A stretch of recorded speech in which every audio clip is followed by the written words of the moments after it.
Bismillahirrahmanirrahim. Welcome to Medical Medics. Today the topic of our discussion is muscular triangle. इससे पहले वाली video के अंदर हमने कैरोटिड ट्रायंगल को डिटेल से देखा था। इस वीडियो में हम मस्कुलर ट्रायंगल की बाउंड्रीज और इसके कंटेंट को देखेंगे। सबसे पहले हम बाउंड्रीज की ओरिएंटेशन को समझ लेते हैं कि पोस्टीरियरली हमारे पास ओवरऑल ये ट्रायंगल प्रेजेंट है। इस ट्रायंगल को हम बोलते हैं मस्कुलर ट्रायंगल। अब इस मस्कुलर ट्रायंगल की ये पोस्टीरियर एस्पेक्ट है और ये एंटीरियर एस्पेक्ट है। पोस्टीरियर एस्पेक्ट पे हम देख सकते हैं कि दो बाउंड्रीज बनी, एक है पोस्ट्रो सुपीरियरली यानी पीछे की तरफ और ऊपर की तरफ, एक है पोस्ट्रो इन्फीरियरली यानी पीछे की तरफ और नीचे की तरफ। तो पोस्ट्रो सुपीरियर हो गया, पोस्ट्रो इन्फीरियर हो गया, और ये हमारे पास होगी एंटीरियर साइड। तो पोस्ट्रो सुपीरियरली हमारे पास जो ओमोहायोइड की सुपीरियर बैली होती है वो इसकी पोस्ट्रो सुपीरियर बाउंड्री को बना रही है। पोस्ट्रो इन्फीरियर बाउंड्री कौन सा मसल बना रहा है? तो वो बना रहा है स्टर्नोक्लीडोमास्टोइड का स्टर्नल हेड। तो ये होगी इसकी पोस्ट्रो इन्फीरियर बाउंड्री। और एंटीरियरली हम देख सकते हैं कि mid line of the neck present है जो कि एक्सटेंड कर रही है हायोइड बोन से लेकर मेन्यूब्रम स्टर्नाई तक। तो ये हमने इसकी बाउंड्रीज की बात कर ली। इसको हम 3D डायग्राम से भी देख लेते हैं। अब इस 3D डायग्राम में हम देख सकते हैं कि ये वाला जो रीजन है, this region is the region of the muscular triangle. अब इस मस्कुलर ट्रायंगल की पोस्ट्रो सुपीरियर बाउंड्री को हम देख सकते हैं कि ओमोहायोइड की सुपीरियर बाउंड्री बना रही है। पोस्ट्रो इन्फीरियर बाउंड्री हमारे पास स्टर्नल हेड ऑफ द स्टर्नोक्लीडोमास्टोइड बना रहा है जो कि स्टर्नम मेनिब्रम स्टर्नाई पे जाके अटैच है। और एंटीरियरली हमारे पास mid line of the neck present है जो कि एक्सटेंड कर रही है हायोइड बोन से लेकर मेनिब्रम स्टर्नाई तक। तो ये हमने इसकी बाउंड्रीज की बात कर ली। नेक्स्ट हम इसके अंदर लाई करने वाले कंटेंट्स की बात कर लें। कंटेंट्स की जब हम बात करते हैं तो हमें नज़र आता है, इस डायग्राम में देख लेते हैं कौन कौन से कंटेंट्स हमें नज़र आ रहे हैं।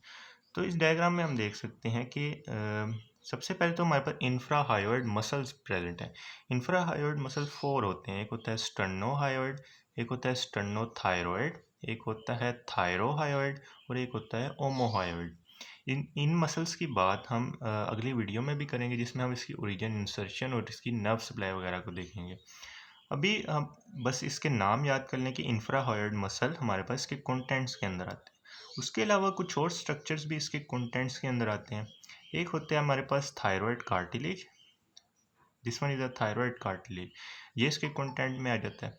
उसके अलावा जो लैरिंग्स होता है वो भी इसके कंटेंट्स में आ जाएगा क्योंकि थायरॉयड कार्टिलेज बेसिकली लैरिंग्स का ही एक कार्टिलेज है, तो वो इसके कंटेंट्स में आ जाएगा। उसके अलावा ट्रेकिया इसके नीचे प्रेजेंट है, this one is a trachea. अब इस ट्रेकिया को हम देख सकते हैं कि ये भी इस मस्कुलर ट्रायंगल के अंदर लाई कर। ट्रेकिया के पीछे हमें पता है कि एसोफेगस प्रेजेंट होती है, this one is the oesophagus. तो एसोफेगस भी इसके कंटेंट के अंदर आ जाएगी। और जो थायराइड ग्लैंड होता है वो भी इसके कंटेंट के अंदर आ जाएगा। तो ये हमने इसके अंदर लाई करने वाले कंटेंट्स की बात कर ली। अब थोड़ा सा रिव्यू ले लेते हैं कि हमारे पास कौन कौन से इंफ्राहायोइड मसल्स प्रेजेंट होते हैं।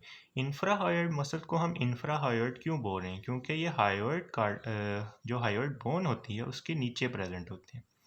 अब हायोइड बोन के नीचे हमारे पास ये कहाँ कहाँ से अटैचमेंट ले सकते हैं, कहाँ कहाँ से अटैचमेंट लेना उसको इस वाली छोटी सी फिगर से समझ सकते हैं कि ये हमारे पास हायोइड बोन है और ये हमारे पास थायरॉयड कार्टिलेज। अब और उसके नीचे हमें पता है कि मेन्यूब्रम स्टर्नाई प्रेजेंट होती है। अब कुछ मसल होंगे जो कि स्टर्नम से, एक मसल होता है जो कि स्टर्नम से डायरेक्टली जा रहा होता है टुवर्ड्स द हायोइड बोन। तो इस मसल को हम कहते हैं स्टर्नोहायोइड मसल। ये डायरेक्टली जा रहा है स्टर्नम से हायोइड बोन की तरफ, तो ये हो गया स्टर्नोहायोइड मसल। एक मसल होता है स्टर्नम से जा रहा होता है टुवर्ड्स द थायरॉयड कार्टिलेज, तो इसको हम कह देते हैं स्टर्नोथायरॉयड। और एक जा रहा होता है थायरॉयड कार्टिलेज से हायोइड बोन की तरफ, तो इसको हम कह देते हैं थायरोहायोइड मसल।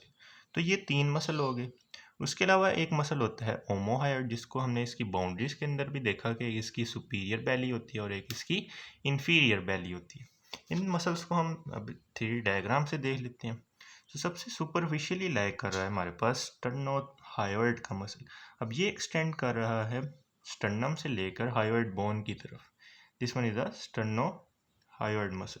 स्टर्नोहायोइड को जब हम हाइड करते हैं तो हमें इसके नीचे नजर आता है स्टर्नोथायरॉयड। ये एक्सटेंड कर रहा है स्टर्नम से लेकर थायरॉयड कार्टिलेज तक, this one is the thyroid cartilage, वहां तक ये एक्सटेंड कर रहा है। स्टेनोथायरॉइड को जब हम हाइड करते हैं, उसके अलावा ये वाला जो मसल जा रहा है, दिस मसल इज द ओमोहाइड। ओमोहाइड की दो बेलीज होती हैं, किसकी सुपीरियर बेली होती है और एक इसकी इन्फीरियर बेली होती है। तो ये ओमोहाइड का मसल हो गया। इन मसल्स को हाइड करते हैं तो हमें एक मसल नज़र आता है, दिस मसल इज द थायरोहायोइड का मसल। थायरोहायोइड क्यों बोल रहे हैं? क्योंकि ये एक्सटेंड कर रहा है थायरॉयड कार्टिलेज से लेकर हायोइड बोन तक। नाम से ही इनकी ओरिजिन इंसर्शन ऑब्वियस हो जाती है कि थायरोहायोइड, पहले थायरॉयड आ रहा है तो थायरॉयड कार्टिलेज से अटैच होगा, इसके अलावा हायोइड आ रहा है तो हायोइड बोन से अटैच होगा, this one is the hyoid bone. तो ये हमने बात कर ली इंफ्राहायोइड मसल्स की। अब ये जो इंफ्राहायोइड मसल्स होते हैं, इनको बेसिकली हमारे पास जो अंसा सर्वाइकलिस होता है वो सप्लाई कर रहा होता है। और अंसा सर्वाइकलिस की जब हम रूट वैल्यू की बात करते हैं तो वो होती है C1, C2 and the C3, यानी जो फर्स्ट 3 सर्वाइकल नर्व्स होती हैं वो इसकी रूट वैल्यू को बना रही होती हैं। So this was all about the muscular triangle. If you like this video, then kindly share it with your friends and subscribe to my channel.